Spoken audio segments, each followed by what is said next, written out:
tadi masuk live kok terus mati. Saya join lagi kok munyer-munyer. Nah. Ya, oke. Halo.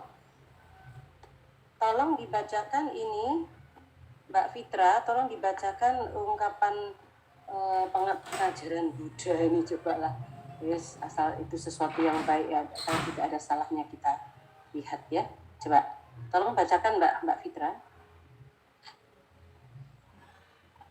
A foolish man always thinks of the result and is impatient without the effort that is necessary to get good result.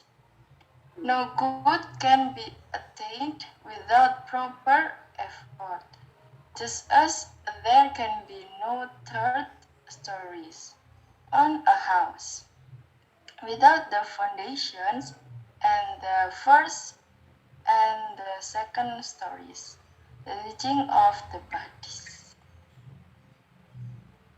Buddhist, the teaching of the Buddhist. Buddhist, oh bukan Buddhist, Buddhist. Buddhist ya. Jadi gini, ini kaitannya dengan orang yang meneliti itu ya. Jadi bagaimana sih karakter atau sifat seorang peneliti itu harus bagaimana? Nah, menurut si ajaran Buddha ini ya, kita itu dikatakan bodoh ya kalau kita nih hanya memikirkan hasilnya ya, dan nggak sabar ya, tanpa upaya yang penting ya, upaya yang diperlu untuk mendapatkan result yang bagus. Jadi yang dipikir hasilnya kok begini, tapi nggak mikir gimana cara membuat atau mendapatkan hasil yang baik itu tidak dipikir. Padahal kan harus nggak ada sesuatu itu yang bisa baik tanpa suatu upaya kan. No good can be attained without proper effort. No good can be attained. Tidak ada sesuatu hal yang baik, yang bagus, yang bisa dicapai, can be attained, tanpa suatu persiapan, tanpa suatu upaya yang tepat, yang baik, yang seharusnya, sepantasnya, ya. Nah, sebagaimana just as those can be no third stories, ya. Ini bukan cerita, stories di sini bukan cerita, tapi tingkat lantai. Jadi sebagaimananya tidak akan mungkin lantai 3 itu terbangun tanpa adanya lantai 1, lantai 2, kan gitu. Atau fondasinya lah, on a house. Jadi ini stories on a house itu artinya rumah bertingkat itu loh. Nggak mungkin tiba-tiba ada lantai 3, kan gitu, nggak mungkin kan? Kan harus dibangun dulu fondasinya, kemudian baru lantai 1, baru lantai 2, baru lantai 3. Apa mungkin ngawang-ngawang gandul gitu tiba-tiba lantai 3. Nah, ini ajaran Buddha, saya kira di ajaran Muslim pun juga ada bahwa kita berupaya, man proposes, God disposes. Jadi manusia berusaha, Allah yang menentukan. Jadi aku tidak akan mengubah nasib suatu kaum jika kau tidak mengubahnya sendiri, kan gitu di ajaran Islam. Sama tidak pun menyatakan begitu. Jadi kita harus berupaya keras untuk memahami sesuatu, mempunyai landasan untuk memahami sesuatu, sebagaimana di dalam hal penelitian ya. Dalam penelitian harus tahu fondasinya, mau meneliti itu bagaimana gitu. Pendekatan apa yang harus kita ketahui ya, agar kita bisa melakukan penelitian yang baik. Nah, itu ya. Apa kaitan kata-kata bijak ini dengan judul judul presentasi saya atau pembahasan hari ini dengan judul Approaches to Language Teaching Research or Research on Language Teaching. Pendekatan kepada terhadap penelitian bahasa. Oke, berikutnya Mbak. Nanti kita mesti paham dulu dasar-dasar penelitian gitu. Nah ini sampai dengan sifat pencarian ilmiah ya, atau sifat untuk rasa keingintahuan ilmiah. Nah gitu ya. Inquiry itu kayak curiosity gitu. Recording in progress. Ya. Semacam rasa ingin tahu, kita ingin bertanya, ya kita bertanya, ingin tahu sesuatu, itu inquiry. Nah ada dua hal, ada dua bagian ya. Inquiry itu melibatkan proses dan produknya. Ada prosesnya, ada produknya. Nah ini proses itu apa? Yaitu area lingkup pencariannya itu, rasa ingin tahunya itu, dan bagaimana itu bisa diperoleh. Apa yang mau diketahui itu bisa diperoleh, itu bagaimana, itu namanya inquiry. Penelitian itu adalah proses-proses ingin tahu, proses ingin membuktikan, proses ingin mengembangkan, seperti itu ya, itu proses. Nah produknya adalah pengetahuan yang diturunkan dari proses itu ya. As well as the product is the knowledge generated from the process as well as the initial area to be presented ya. Nah jadi produknya adalah wawasan, pengetahuan yang diperoleh dari proses pencarian itu tadi. Nah, gitu ya. Nih, ada sifat-sifat pencarian ilmiah seperti itu. Nah, proses yang melibatkan, misalnya ya, nih coba, ini kita kaitannya penelitian itu apa sih? Penelitian itu apa? Adalah itu inquiry. Penelitian itu mempunyai nature, mempunyai sifat pencarian, inquiry, penemuan, discovery. Nah, pokoknya proses-proses yang melibatkan, misalnya satu, defining a problem, menjelaskan suatu permasalahan, lalu merumuskan suatu tujuan, stating an objective, dan kami sampai kepada memformulasikan suatu hipotesa.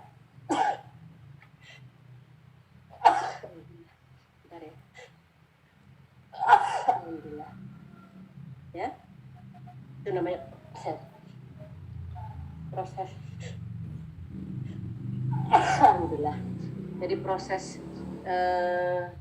yang melibatkan mendefinisikan proses inquiry ini adalah proses yang melibatkan kalau kita mendefinisikan suatu masalah, lalu kemudian merumuskan tujuannya, kemudian merumuskan hipotesanya. Nah itu proses inquiry ya. Nah untuk bisa merumuskan masalah, kemudian merumuskan tujuan, lalu hipotesa, itu melibatkan ya harus gathering information, classification, analysis, and interpretation to see to what extent the initial objective has been achieved. Jadi tujuan awalnya kita tuh mau apa, mau cari tahu apa, atau membuktikan apa, mengembangkan apa. Nah itu melibatkan ya harus mencari informasi, mengambil data, gathering information, kemudian lalu melakukan klasifikasi, lalu menganalisa, lalu membuat interpretasi, ya sejauh mana tujuan yang kita canangkan atau kita tetapkan itu telah tercapai. Ini ya, oke. Ini masih dasar-dasar penelitian atau peneliti ya. Berikutnya, next please. Nah, jadi kalau kita mau meneliti itu ya, ada 4 pertanyaan yang harus dicari jawabannya, yaitu what to find, mau cari apa sih, mau menemukan apa sih, lalu mengapa kok itu perlu, why to find it, lalu bagaimana menemukannya itu, how to find it, and then what is the results. Udah meneliti ya kayak gitu tuh. What is to find, ya kan? Kita tuh mau cari apa sih, mau tahu apa sih, mau menemukan apa sih, menginvestigasi apa kan? Nah, itu ya. Lalu kenapa kok kita perlu melakukan itu? Kenapa? Jadi nanti jadi latar belakang masalah. Lalu terus bagaimana cara menemukannya itu ya? Tentunya terkait dengan metode-metode penelitiannya kan. Lalu bagaimana hasilnya? What is the result? Setelah dicari data, dianalisa, diinterpretasi, apa yang ditemukan? Gitu. Oke, jadi ini ya, tolong semuanya berpikir rasional, ilmiah, bahwa untuk meneliti itu dalam otak kita, dalam pikiran kita, itu selalu ada nih itu what is to find, what to find, mau nemuin apa, why, pentingnya apa sih, the significance of finding that itu apa, kemudian terus gimana mau menemukan itu ya, metodenya, lalu apa hasilnya, what is the result. Itu ya, itu adalah esensi meneliti. Itu 4 hal yang harus kita ajukan, cari jawabnya. Oke, next. Nah, ini yang perlu diketahui Mbak ya, Mas Mbak, supaya Anda tuh mengerti bahwa dalam penelitian bahasa itu banyak yang bisa dilakukan. Oke. Nah,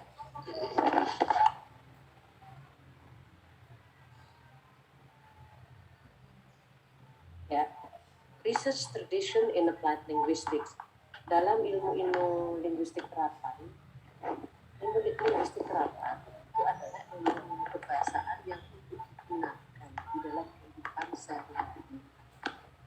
Ya, pengajaran bahasa Inggris ini termasuk pelajaran bahasa termasuk applied linguistics gitu. Karena kan asalnya bahasa kita kalau mengajar ya tahu linguistik dulu, baru bisa mempelajari ini apa namanya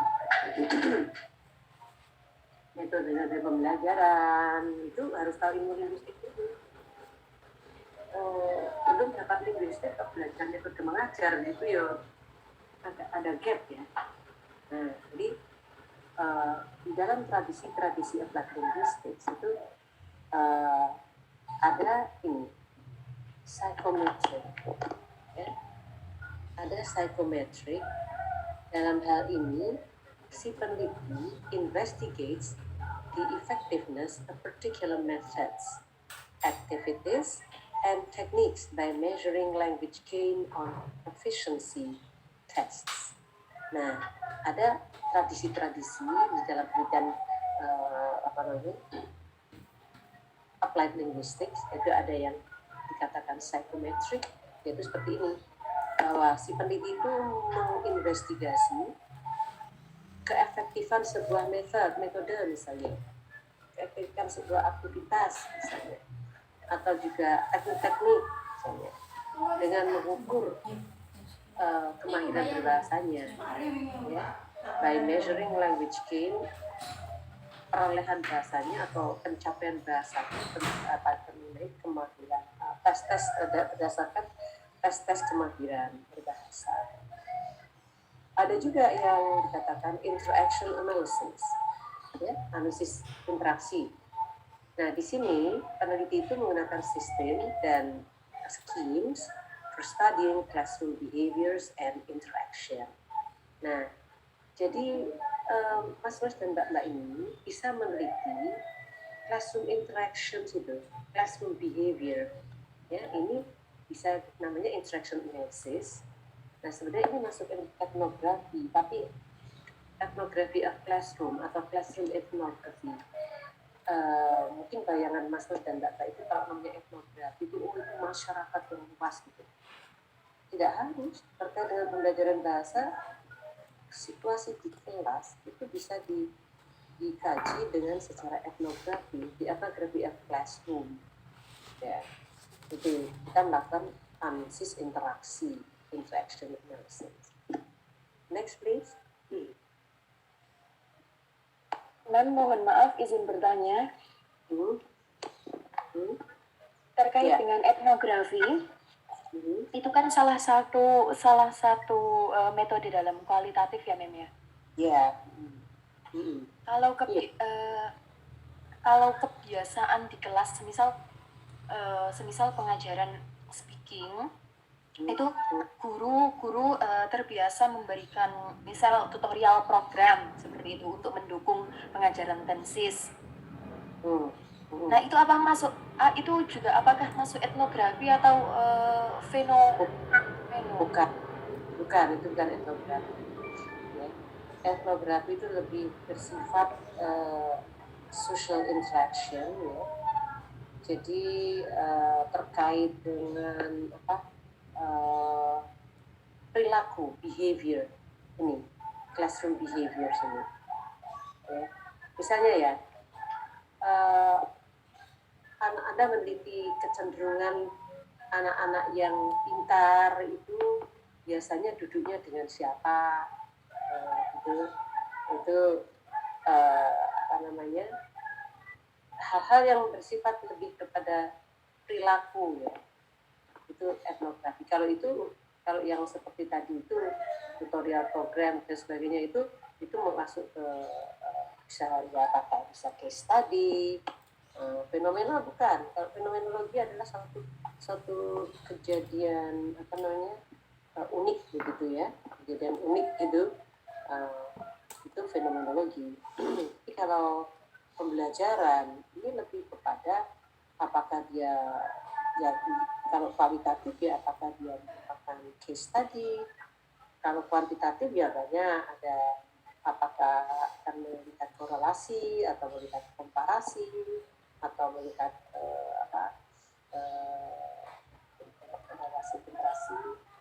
korelasi sama komparasi itu, atau mau mengembangkan suatu metode, suatu model gitu misalnya ya. Jadi etnografi kelas itu lebih kepada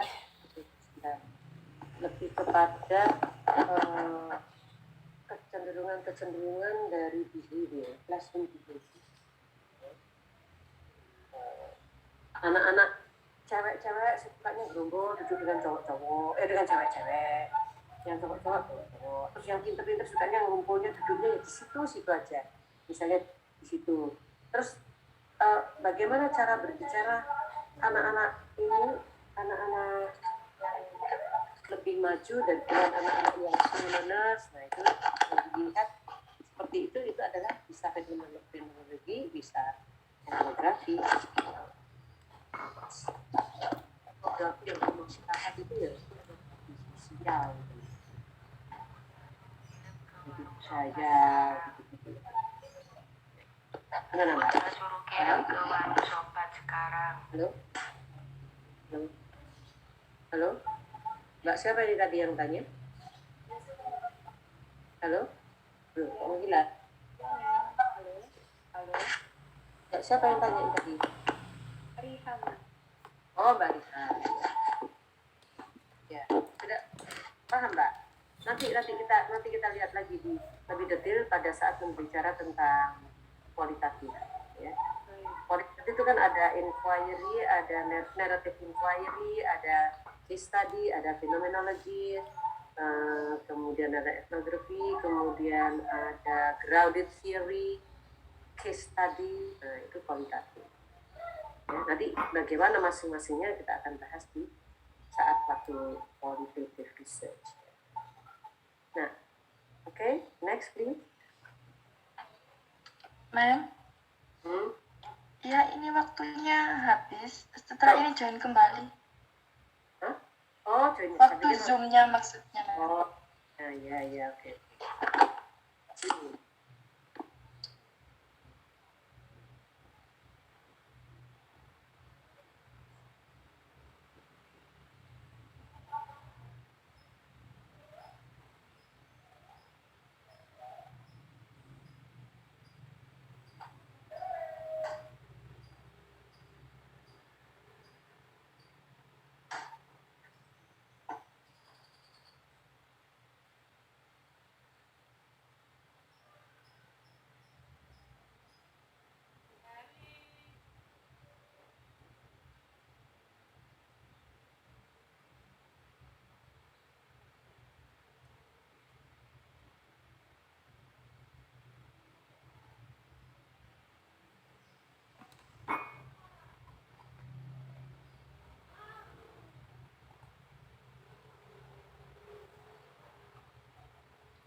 Ini beli loh.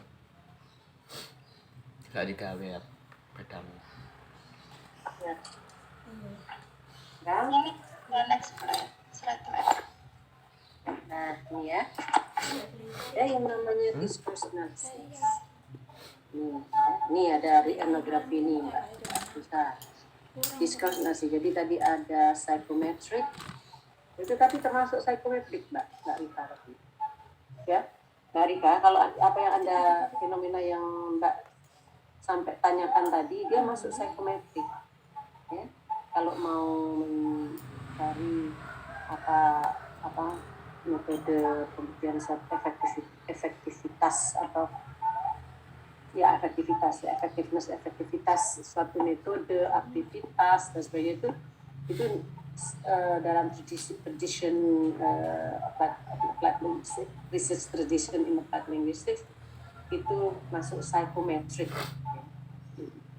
Nah, lalu ada interaction analysis tadi.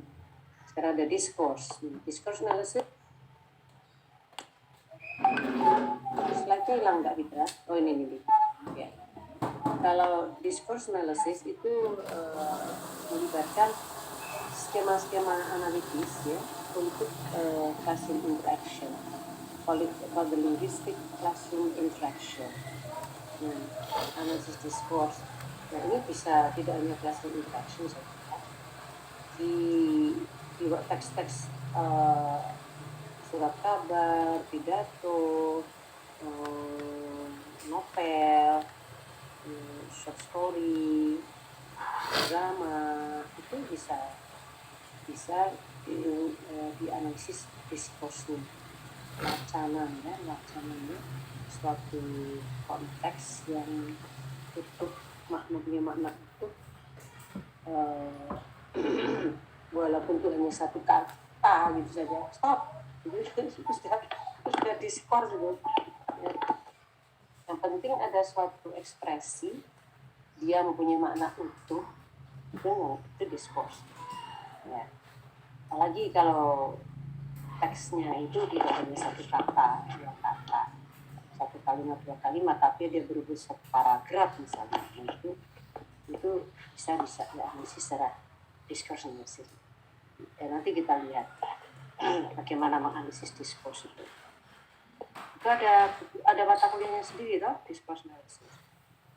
Nah, ini etnografi, ada etnografi. The researcher observes and interprets the classroom in ways similar to those employed by anthropologists when they study unfamiliar cultures and societies. Ini loh Mbak Rika, etnografi. Di sini yang dimaksud ada classroom etnografi. Jadi si peneliti ini mengamati dan menginterpretasikan apa yang terjadi di kelas ya, sebagaimana halnya atau miriplah dengan itu yang dilakukan oleh antropologi, orang ahli-ahli antropologi atau antropolog ketika mereka tuh mempelajari suatu culture yang unfamiliar gitu ya ataupun masyarakat yang aneh gitu. kayak misalnya kebiasaan masyarakat Baduy itu diteliti, itu etnografi. Tapi itu antropolog, ahli-ahli budaya, antropolog di masyarakat dan budaya. Kalau yang dilakukan di kelas ya bisa classroom behavior, cenderungannya kalau ada pembelajaran speaking gitu misalnya, kecenderungannya yang sering bertanya atau yang sering merespon itu siapa, itu mau dilihat, itu namanya bisa etnografi ya. Mirip yang dilakukan antropolog kalau meneliti budaya-budaya atau kebiasaan-kebiasaan masyarakat yang unik, tidak biasa, tidak umum. Next please, Mbak Fitra. Next, Mbak Fitra. Nah, kita bandingkan ya antara comparison between different research traditions ini. Nah, ini kita coba bandingkan ya. Kalau kebiasaannya itu psychometric ya, tradisinya atau jenisnya lah katakan psychometric, maka Mbak, tolong sebentar ya Mbak ya, Mbak Fitra dan semuanya, mohon dibaca dulu ini sebentar ya, saya bisa. Kurang berapa menit Mbak? Halo? Masih ada berapa menit? Halo? Yes, ma'am. Masih ada Sekitar 10 menit, ma'am. 10 menit? Aduh. Sekarang Udah, perut saya sakit. Perut saya sakit. Ya. Oke. Sebentar ya, saya tak selesaikan sebentar ini ya. Habis ini kita selesaikan ya Mbak ya. Nanti cari waktu lain lagi. Methods and methods. Nah ini. Jadi kalau yang dicari itu adalah kemampuan yang diperoleh, kemampuan berbahasa yang diperoleh dengan menggunakan berbagai metode atau dengan membandingkan berbagai metode atau bahan ajarnya atau mungkin teknik-tekniknya ya. Nah ini metodenya adalah eksperimental method, mencobakan. Lalu kalau interaction analysis itu adalah ini seberapa jauh atau seberapa sih learner behavior itu berfungsi ya, extent to which learner behavior is a function of teacher oriented interaction. Jadi bagaimana perilaku siswa itu berpengaruh atau berfungsi kepada interaksi yang berorientasi pada guru gitu. To which extent to which learner behavior is a function of teacher-oriented interaction. Jadi perilaku interaksinya itu antara teacher dengan student bagaimana, student dengan teacher bagaimana, teacher dengan student dengan student seperti apa. Nah ini namanya interaction analysis. Nah bagaimana metodenya? Ya mengcoding classroom interaction in terms of various observation systems and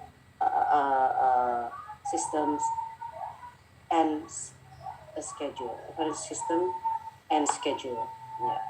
Jadi membuat kode-kode dari interaksi di kelas ya berdasarkan berbagai jenis sistem-sistem cara-cara observasi gitu. Oke, berikutnya next. Nah, kalau ini discourse ini bagaimana? Isunya adalah menganalisis classroom discourse in linguistic terms. Ya, ujaran-ujaran guru, misalnya yang mau dilihat bagaimana dia menggunakan classroom English-nya misalnya ya. Apakah dia tuh berinteraksi dalam bahasa Inggris terus atau ungkapan-ungkapan yang dia pakai ketika membuka inti, menjelaskan, membimbing diskusi kelompok, kemudian menutup. Jadi yang dilihat coba mungkin di analisis redaksi kalimat-kalimat yang digunakan oleh guru misalnya, atau juga sebaliknya siswa. Nah, siswa-siswa tuh kalau menanggapi pertanyaan guru itu bagaimana, itu bisa dianalisis ya. Kalau metodenya adalah dengan menggunakan mempelajari itu transkripsi ya, direkam ya, and assign utterances to predetermined categories ya. Jadi ujaran-ujarannya itu ya direkam, nanti terus dilihat seperti apa ya secara diskurs menggunakan landasan teori analisis wacana itu dianalisa ya. Nah, kalau etnografi itu tadi obtain insights into the classroom as a cultural system. Jadi untuk mendapatkan masukan atau pemahaman, wawasan tentang apa ya, suatu sistem budaya kelas gitu loh. Tadi saya katakan etnografi kelas itu ya perilaku-perilaku ya yang terjadi di kelas dalam kaitannya ketika melakukan proses-proses pembelajaran bahasa. Ini namanya classroom ethnography. Ya, jadi suatu sistem budaya di kelas itu seperti apa? Ya, diamati saja. Yang mau melihat bagaimana reaksi para peserta didiknya itu ketika guru itu mengajar. Dilihat perilakunya kayak apa, apakah dia banyak mendengarkan atau banyak yang tidur atau yang ngomong sendiri. Nah itu mungkin mau diamati di situnya, itu namanya classroom ethnography gitu ya. Nah ini apa metodenya ya, naturalistic uncontrolled observation and description. Observasinya berkembang saja, mengalir saja, tidak predetermine, tidak ditetapkan sebelumnya. Jadi apa yang muncul di kelas, di dalam kelas itu diamati saja, dicatat, direkam gitu. Jadi ini naturalistic, jadi alamiah, secara alamiah data itu mengalir begitu. Oke. Ini perbedaan-perbedaannya perbandingan di antara jenis-jenis penelitian applied linguistics ini. Berikutnya. Nah, sebagaimana Domney juga menulis di Research in Applied Linguistics ya, bahwa ada pembagian besar itu adalah ada jenis kualitatif dan ada jenis yang kuantitatif ya. Ya, secara rinci seperti apa berikutnya. Ayo Pak, next. Nah ya, kita coba bandingkan ya, antara quantitative dan qualitative approaches. Yaitu kuantitatif itu kuantitatif ya. Kok quantitative versus qualitative approaches to research. Quanti itu adalah pendekatan ya, pendekatan penelitian. Kalau kualitatif, dia ini lebih cenderung kepada memahami perilaku manusia berdasarkan atau dari sudut pandang the actor's frame of reference ya, si pelaku. Jadi kerangka referensi, kerangka rujukan si pelaku ya. Dan ini lebih kepada memahami human behavior, perilaku manusia dipandang dari kerangka referensi atau rujukan si pelakunya. Nah, juga dia sifatnya natural, alamiah, dan observasinya tak terkontrol, tidak ditentukan sebelumnya itu. Cuman direkam saja apa yang terjadi di situ sampai kita menemukan data yang kita inginkan itu apa. Kalau kuantitatif, dia ini mencari fakta atau penyebab-penyebab dari suatu fenomena sosial tanpa memperhatikan status without regard to the subjective states of the individuals. Jadi lebih pada jadi dia tertentu gitu, tidak subjektif, tetapi dia lebih kepada objektif, fact yang objektif. Jadi tidak menunjukkan kondisi subjektif dari individu-individu yang meneliti. Kalau quantitative itu obtrusive and controlled measurement. Jadi kalau kualitatif naturalistik, kalau kuantitatif itu dibuat atau direncanakan atau di planning gitu ya. Dan juga pengukurannya terkontrol, pengukurannya terukur, terkontrol. Ada rumus-rumus statistik tertentu untuk suatu jenis penelitian tertentu. Kalau korelasional dua variabel, pakai teori statistik rada common misalnya. Kalau ada perbandingan dua variabel sifatnya ordinal atau interval gitu misalnya, pakai t-test gitu ya, statistik t-test. Jadi pengukurannya itu control. Kalau yang kualitatif itu uncontrolled. Berikutnya, next. Halo.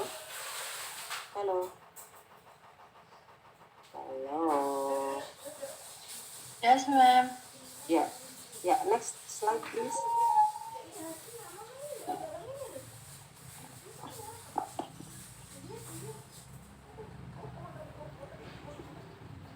Nah, berikutnya, kalau kualitatif itu proses oriented ya, yang dilihat adalah prosesnya, sedangkan kuantitatif lebih pada outcome oriented, hasilnya.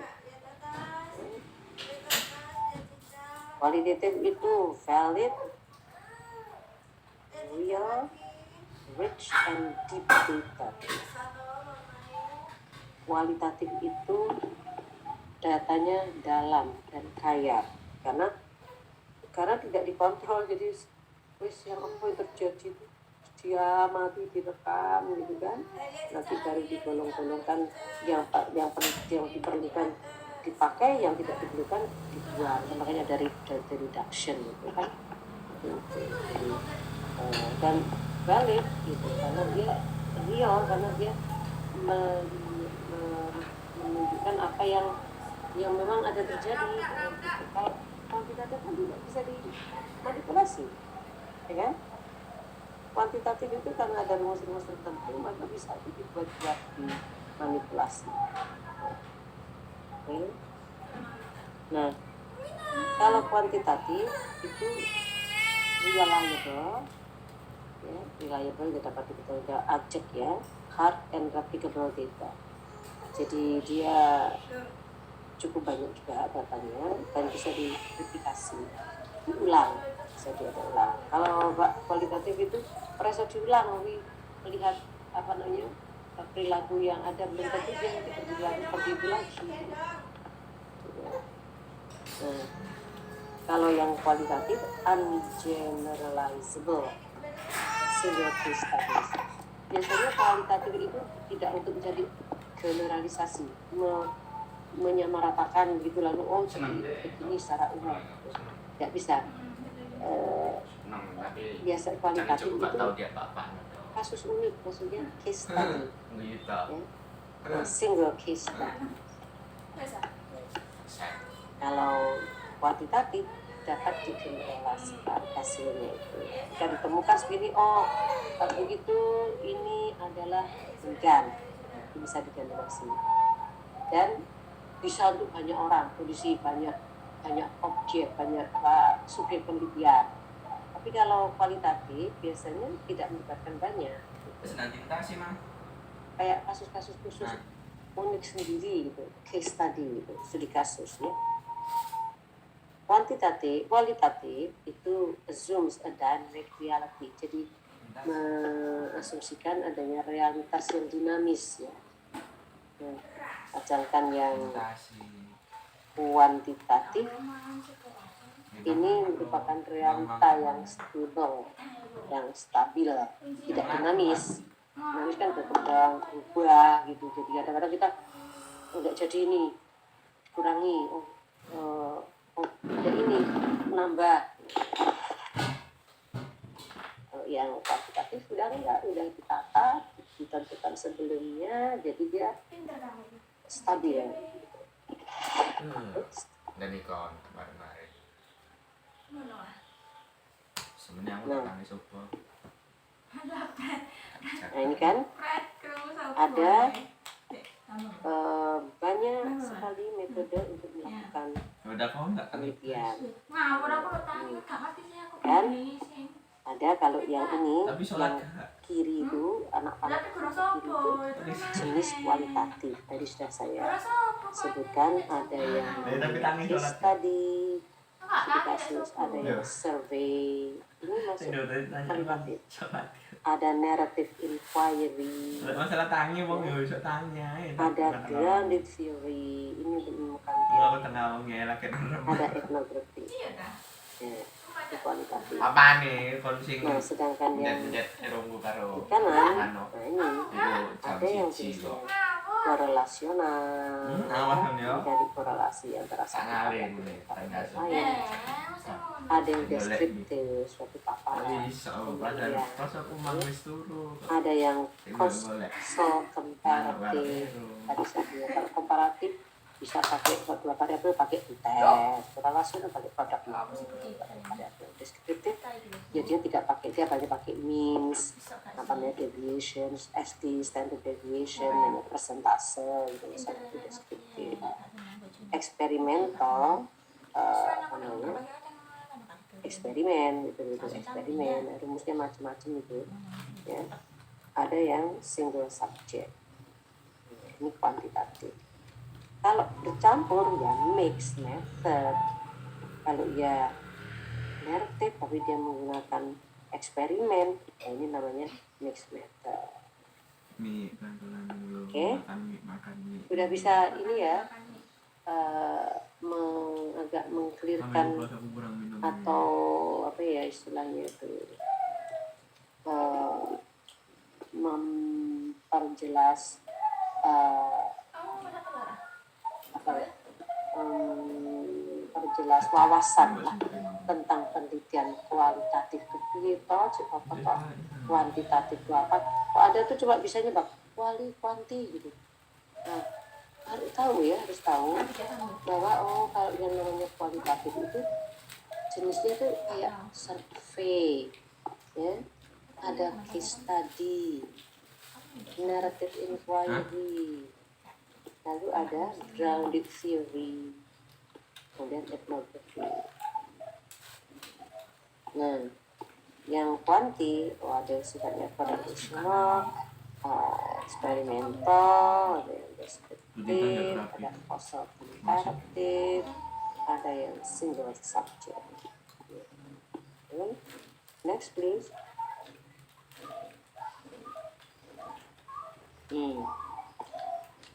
Ya. Coba ini mind map dari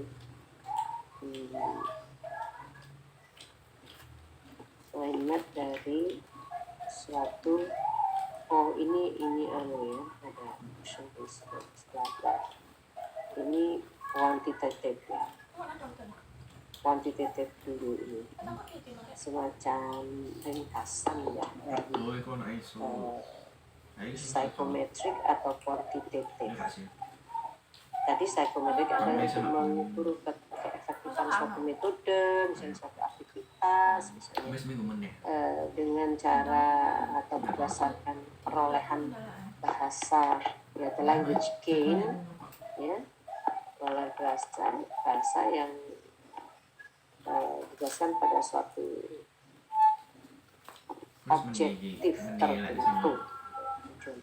harus piye kan iku bisa. Nah ini, Sangat lanjut. ini ada penelitian ini dirangkum tapi pakai mind map kuantitatif atau psychometric Nah, itu kerja kau ya, harus piye. ada dibagi Ya, menjadi naik, eksperimental. Lek kayak terus sudah Ada yang eksperimental, ada yang non eksperimental. Jadi ada yang melalui percobaan semu tapi ya percobaan semu itu quasi eksperimental, bukan percobaan di laboratorium, tapi ini karakternya saja seperti penelitian-penelitian yang di laboratorium. Nah, itu namanya quasi eksperimen. Dikaitkan dengan true eksperimen, kontraskan dengan true eksperimen. Kalau quasi itu eksperimental semu. Ya. Nah itu Nggak kocek Shopee ya. kuantitatif. Mana nih? Kalian kok bilang. Halo? Slide. Fitra keluar sendiri nggak mungkin jaringannya. Waduh. Nggak ada yang bisa jadi co-host. Oke, Yang kan. jadi apa namanya? Host lainnya. Saya mau sharekan yang ada di grup. Bisa ngomong. Ya. Aduh, Fitra sudah balik nih. Oh, Bisa ngomong. iya. Ya. Mana nih Mbak Fitra? Ya. Oh ini. Ya. Maaf, barusan sinyal saya hilang. Ya. Nah ini ya untuk penelitian kuantitatif itu ya bisa dibagi eksperimental, ada non eksperimental. Nah yang eksperimental itu dibagi lagi, ada yang pre-eksperimental, ada quasi, ada true eksperimental. Ya.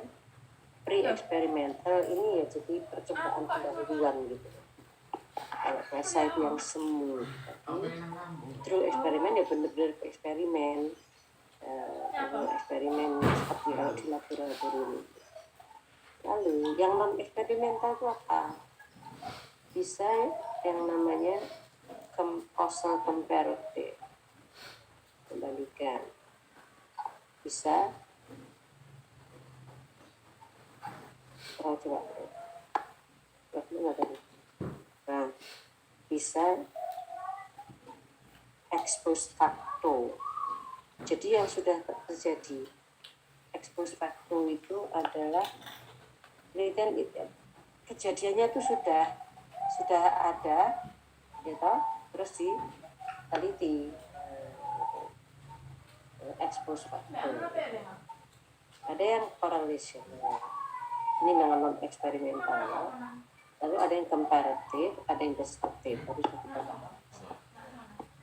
Kemudian ini kuantitatif atau psychometric research. Nah, pendekatannya kalau untuk classroom research, approaches to classroom research, ya ini kuantitatif itu bisa berwujud tadi eksperimental, non eksperimental. Tapi dilihat juga dari pendekatan terhadap penelitian kelas, penelitian kelas ya, classroom research itu ada yang kualitatif, ya, kualitatif atau naturalistic. Kemudian dia ini terdiri atas case study, grounded, phenomenology, etnografi. Ini untuk kualitatif. Tadi kan kuantitatif. Nah, kemudian ada juga yang dari pendekatan itu ada yang mixed method. Ya kualitatif ya kuantitatif. Ya. Kemudian ini ada di dalam mix itu ada equally qualitative and quantitative. Ya, ada yang paruh-paruh benar, jadi kualitatif dan kualitatif benar, separuh kuali, separuh kuanti. Tapi ada juga yang lebih banyak kuantitatifnya. Most quantitative, mostly quantitative, ada juga yang mostly qualitative ya. Mungkin yang quanti itu cuman sekedar apanya begitu, itu Salah, kasih lebih banyak di kualitatifnya. Ada yang begitu, ada yang di banyak kuantitatifnya ya, ada kualitatif itu sekedar untuk memberikan deskripsi tambahan apa gitu. Nah, tapi ada juga yang imbang, ya 50% kualitatif, Oh, kancamu 5% sing kuantitatif. Ya, ini ya, kalau mixed method. duduk sing kapanan iki lho. Kita. Karo jenenge. Selain Ibu, yang tadi yang Arek kualitatif, aja kuantitatif, nganu. ada juga yang namanya action research. Tetel. Nah justru inilah sebenarnya harus dilakukan Apa oleh sih para dari sini? calon-calon guru maupun para guru pendidikan Terus pokoknya tindakan, hampir sama. terutama classroom action Saya sing research. ini kan beda. Pendidikan Kancamu kan aja kelas. arek iku. Ini nanti ada mata kuliah tersendiri nih, mata kuliah classroom action research atau KAL atau PTK itu pendidikan tindakan Lah iki kelas. ku sama. Terus ke depan mungkin ada Lah iki mendapatkan mesti mata kuliah sama. tersendiri untuk classroom action research. Kak Ya. Spiro iku. Oke, Utawa lek next. tak bang. Do we still have time, Mbak Fitra? Sama mesti lek. Mbak Fitra? Sama antara Halo? Halo? Sudah habis mem sebetulnya. Oh iya, Tim udah, juga saya ada janji iku saya sekolah ada kok. jam 8.30-an ya, dan lagi Iya. terus wakil sampai jadi mohon maaf ini terpaksa saya akhiri dulu ya Mbak ya. Tanya jawabnya nanti kalau ketemu waktu lain lagi yang bisa lebih banyak waktunya ya Iya, kuliah kita selesaikan. Jadi secara walaupun kemarin sebelum UTS kan pembahasan kuantitatif UTS itu tetap ngomong